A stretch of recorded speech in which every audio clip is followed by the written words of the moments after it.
बंदों गुरुपद कंज कृपा सिंधु नर रूप हरि महामोह तम पुंज जासु वचन रवि कर निकर।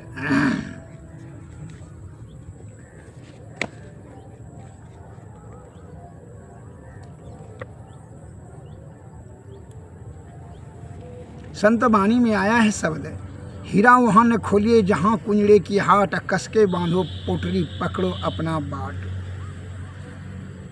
अर्थात ज्ञान का महत्व ज्ञानी देगा, हीरे का महत्व जौहरी देगा।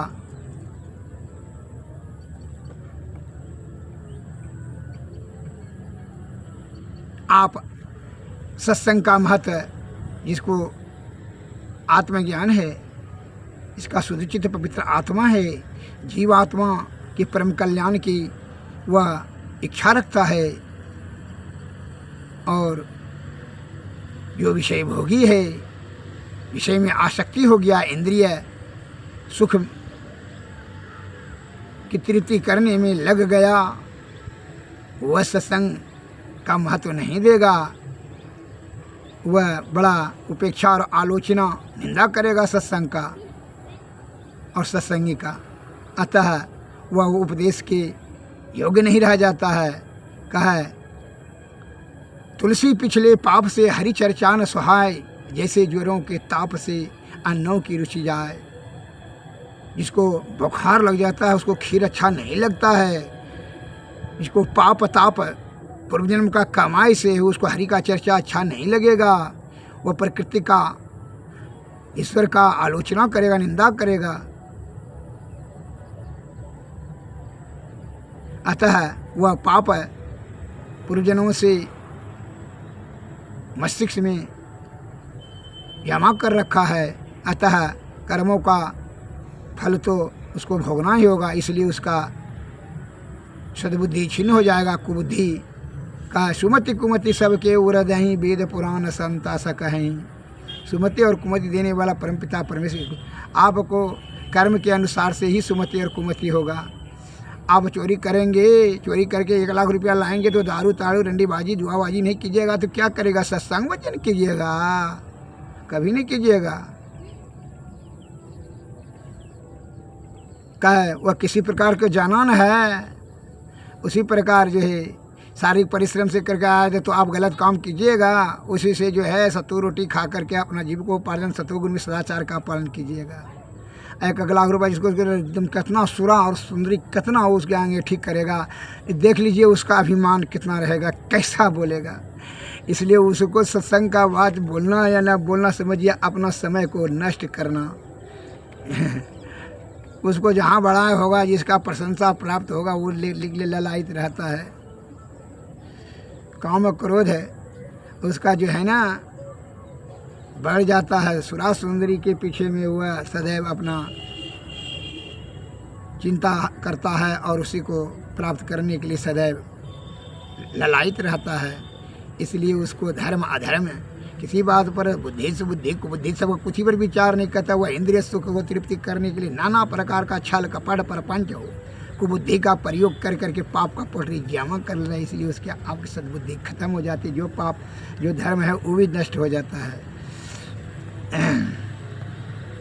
इसलिए संत महात्मा लोग कहते हैं, स्कंद पुराण में आया है, एकाकी चिंत्यन नैत्यम विविक्ते हितम आत्मनः, एकाकी चिंतयानो ही परम श्रेयो अधिगच्छति। अर्थात एकांत में अकेला अपनी आत्मा के हित का नित्य ही ध्यान करें, इसमें परम कल्याण होगा।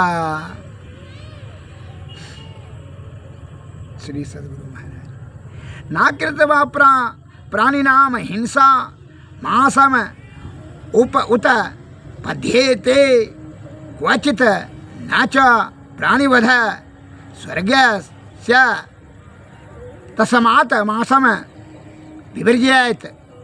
जीवों की हिंसा बिना मांस प्राप्त नहीं होता और जीवों को हिंसा स्वर्ग प्राप्ति में बाधक है। अतः मांस भक्षण कदापि नहीं करना चाहिए। संत महात्मा कहते हैं, कहा है कि पाप जब करोगे, हिंसा करोगे तो हिंसा रूपी पाप के चक्कर को भोगने में जो है तुम अपने आयु को लगा दोगे, भोगोगे वह कर्म फल तो तुमको पाप छोड़ेगा नहीं पीछा, इसलिए तुमको सद्बुद्धि नहीं होगा, और सद्बुद्धि नहीं होगा तो कुबुद्धि जब होगा तो क्या करोगे, और पाप का पोटरी जमा करोगे। एक बार जो है याज्ञवल्क्य जी महाराज ने सत्संग कर रहे थे, तो राजा जनक आए।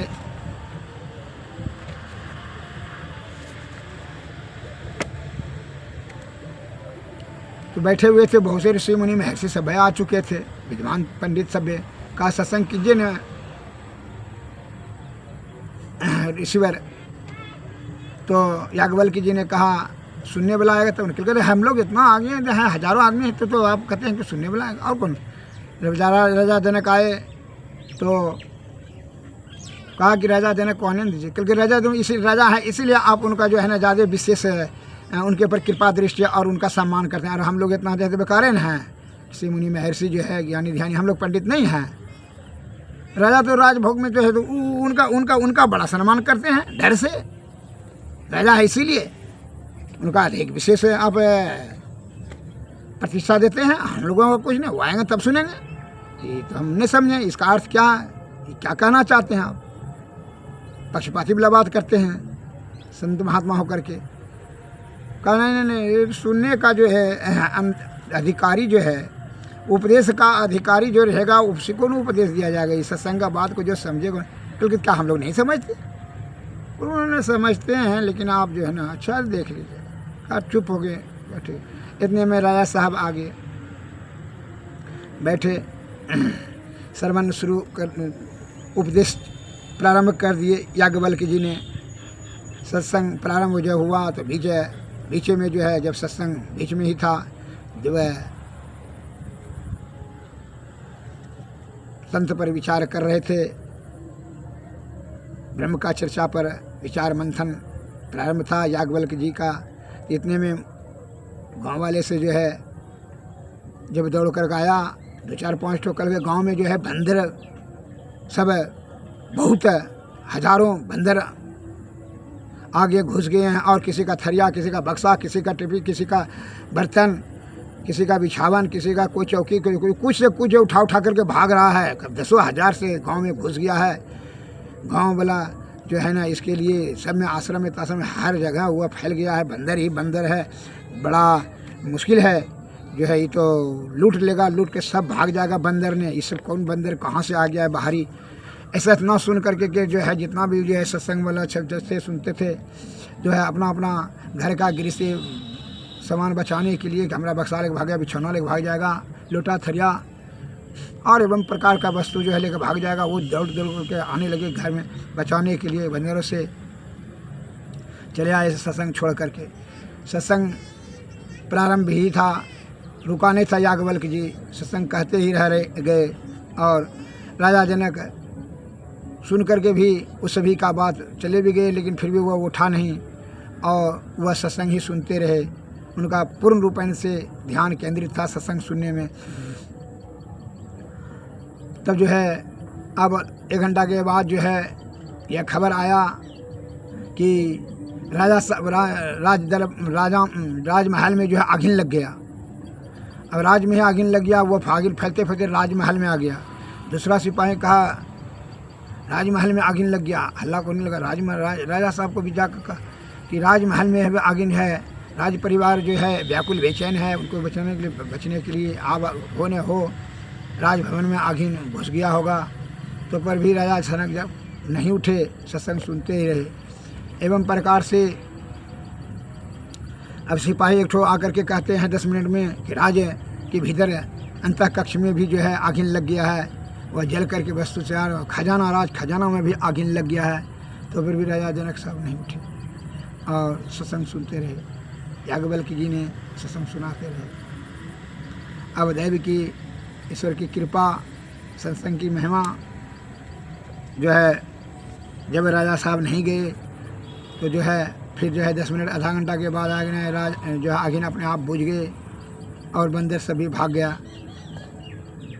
तब सब आने लगे। जब आए तो सत्संग तब तक अंत हो गया।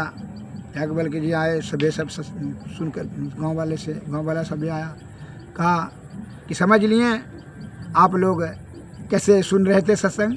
राजा साहब के राजमहल में खजाना में आग लग गया, इनको सूचना सूचित किया सिपाही ने, लेकिन फिर भी यह उठ करके नहीं गए, कोई ध्यान नहीं दिया कि रानी राजकुमारी सब जो है अब जर जाएगी, तो पर भी इनको किसी प्रकार का कोई चिंता नहीं हुआ, सत्संग सुनते रहे। और तुम लोगों को बिछावन, बक्सा, चौकी, खटिया, थरिया, लोटा कि भाई बंदर लेके भाग रहा है, इतना सुन करके तुम लोग भाग गए सत्संग छोड़ करके।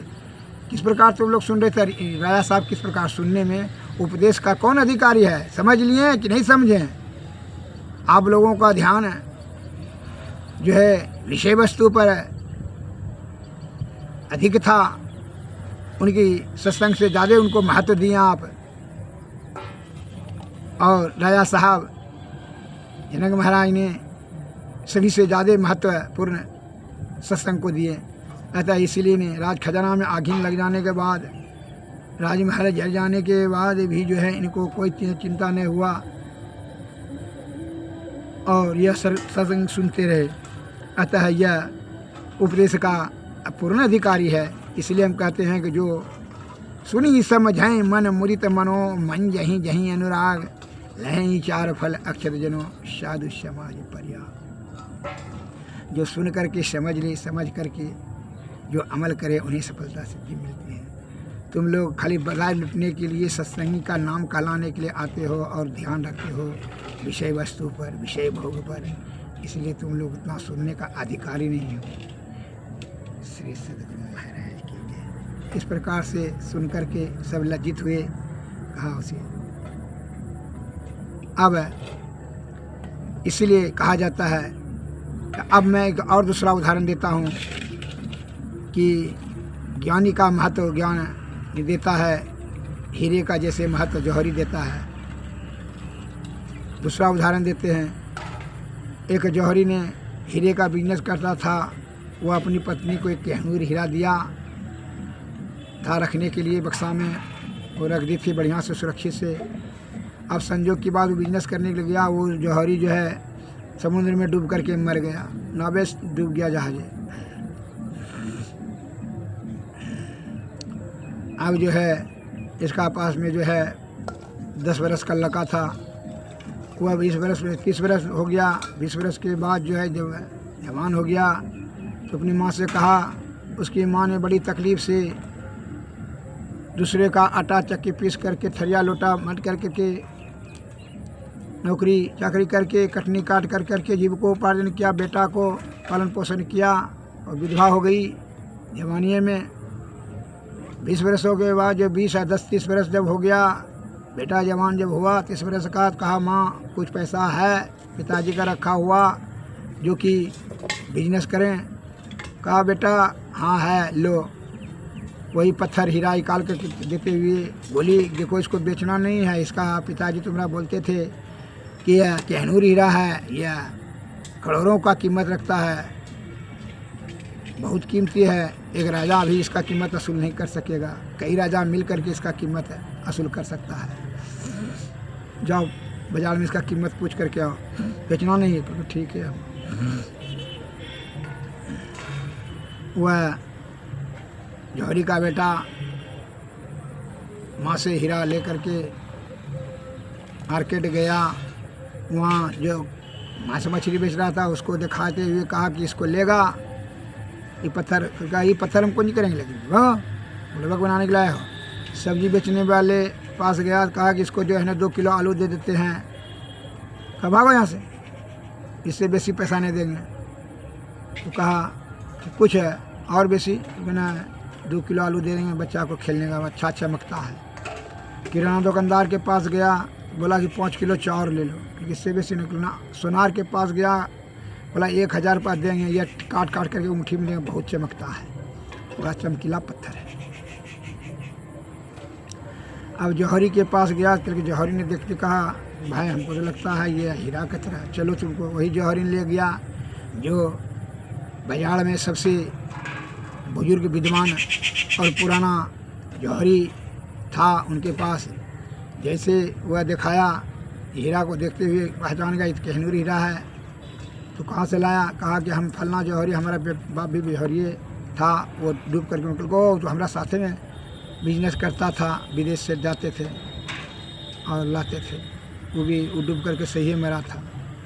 उसी का बेटा हो तुम? के जी वो उसी के पास कहनूर हीरा था। हम तो बहुत पता लगाए लेकिन नहीं मिला, लेकिन आज तो संजोग से आ गया। बेटा इसका बहुत कीमत है, करोड़ों रुपया कीमत है। अतः तुम जितना भी हमें जिंदगी भर सारे रुपया धन जमा किए हैं, सभी देने के बाद भी तुम्हारा पैसा हासिल नहीं हुआ। अतः इस हीरा को भी रखो और इस जितना भी धन संपत्ति है सब हम तुमको दे दिया, ले लो और तुम ही मालिक को हम बना दिए। वह अपने सारी संपत्ति दे दिया और हीरा को भी कहा रहो। यह हीरा जिनके पास रहता है उनको दरिद्रता नहीं समाती है। अतः सुख संपन्न अनंत, कभी दरिद्रता उसको नहीं छूता है। अतः अत्यंत अनमोल अद्भुत दैविक शक्ति रखता है इसमें। और इसी के प्रताप से आज तुमको फिर यह हम अपना पूरा सारा संपत्ति दे दें। श्री सद्गुरु महाराज की जय। उसको सुख और परम सुख की प्राप्ति के लिए उपदेश दिया और वह सत्संग भजन भी करने लगे और धन तो प्राप्त हो ही गया वह जौहरी का, क्योंकि उसने कहा तुम्हारे पिताजी का मेरे ऊपर एहसान है, वही हमको सिखाए थे, इसीलिए हम तुम्हारे ऊपर वही एहसान का बदला असूल कर रहे हैं। श्री सद्गुरु महाराज। इस प्रकार से ज्ञानी ने ज्ञानी का महत्व दिया, हीरे का सही कीमत मिला। अतः सत्संग प्रवचन ज्ञान ध्यान का शब्दों की महत्व ज्ञानी ही देते हैं।